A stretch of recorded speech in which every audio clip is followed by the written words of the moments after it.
Un dimanche d'actualité en Lorraine et 3 titres essentiels. 21 ans après les attentats du 11 septembre, New York se souvient.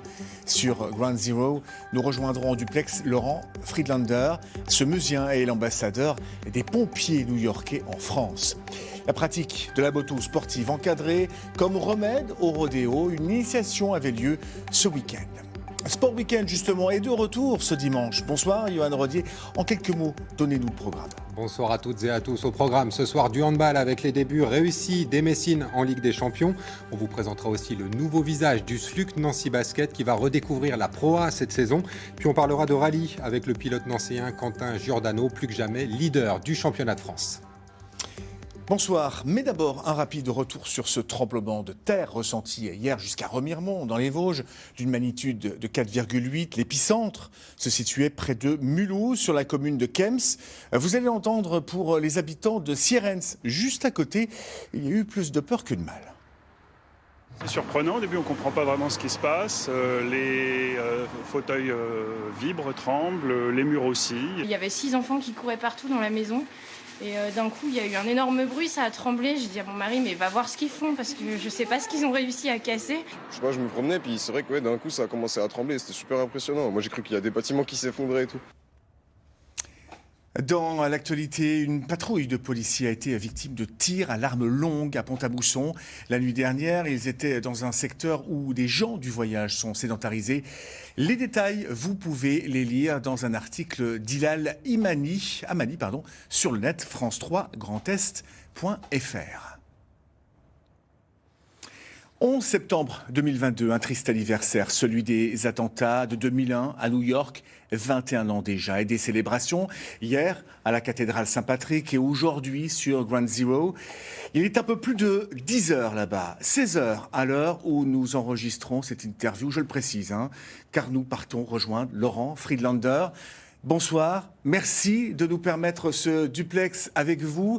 Vous participez à ces commémorations car vous êtes pompier, membre du corps des sapeurs-pompiers de New York et meusien aussi. En fait, vous êtes l'ambassadeur officiel en France des hommes du feu new-yorkais. Dites-moi, l'émotion est-elle toujours aussi forte là-bas, plus de 20 ans après les attentats des 2 tours jumelles ?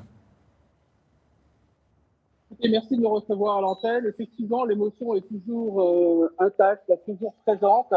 C'est toujours un moment excessivement difficile pour nous, car nous avons tous perdu énormément de collègues, d'amis dans ces attentats. Et nous sommes là pour faire perdurer la mémoire et faire en sorte qu'on n'oublie jamais ce qui s'est passé le 11 septembre 2001. Ce 11 septembre 2001, vous l'avez vécu comment ? Alors, pour être tout à fait honnête avec vous, j'étais à Paris le 11 septembre 2001. Pour moi, ça a été une catastrophe parce que j'ai su tout de suite que j'avais perdu des amis. Donc, j'ai pris contact avec Air France. Comme vous le savez, l'espace aérien américain était fermé, mais j'ai eu la chance d'être autorisé à prendre un vol le 13 au matin.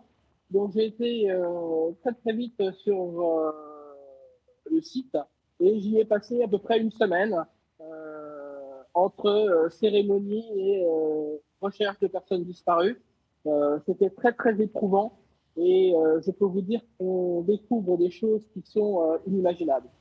17 de vos camarades, des hommes, ont perdu la vie en tentant de sauver celle des autres. Dans quelles conditions ? Écoutez, vous savez, la devise des pompiers, que ce soit les pompiers militaires sauver ou périr ou les pompiers professionnels, courage et dévouement, notre mission elle est d'aller sauver des vies humaines. On ne se pose pas de questions, on endosse l'uniforme et on grimpe dans les étages. Je pense que personne d'entre nous pensait que les tours allaient s'effondrer, pour être tout à fait clair. On essayait de sauver un maximum de personnes, en tout cas celles situées sous les incendies. Et puis la tragédie, malheureusement, est arrivée et a fait que les tours se sont effondrés et nous avons perdu officiellement ce jour-là 343 de nos collègues, plus maintenant 299 décédés des suites des inhalations notamment d'amiante et autres. Vous l'avez dit, le traumatisme est toujours présent dans la société américaine. Quand on se rend sur Ground Zero où vous êtes aujourd'hui, on ne peut s'empêcher d'être ému. Cette cicatrice, elle est toujours aussi forte, aussi présente chez les pompiers ? Elle est toujours aussi forte. D'ailleurs, il suffit simplement de voir le nombre de pompiers présents aujourd'hui sur Ground Zero, ainsi que le nombre de pompiers présents dans toutes les casernes new-yorkaises, puisque des petits déjeuners ont été organisés ce matin dans toutes les casernes.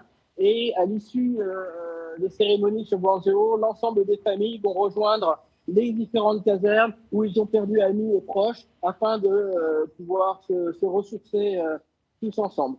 Et les jeunes pompiers qui n'ont pas connu maintenant ces attentats sont eux aussi complètement dans la commémoration et complètement dans l'esprit du 11 septembre. Merci beaucoup, Laurent Friedlander. Je rappelle que vous êtes l'ambassadeur des pompiers new-yorkais en France. Merci de nous avoir permis d'être sur Ground Zero avec vous aujourd'hui et merci d'être venu parler aux Lorrains. Merci à vous.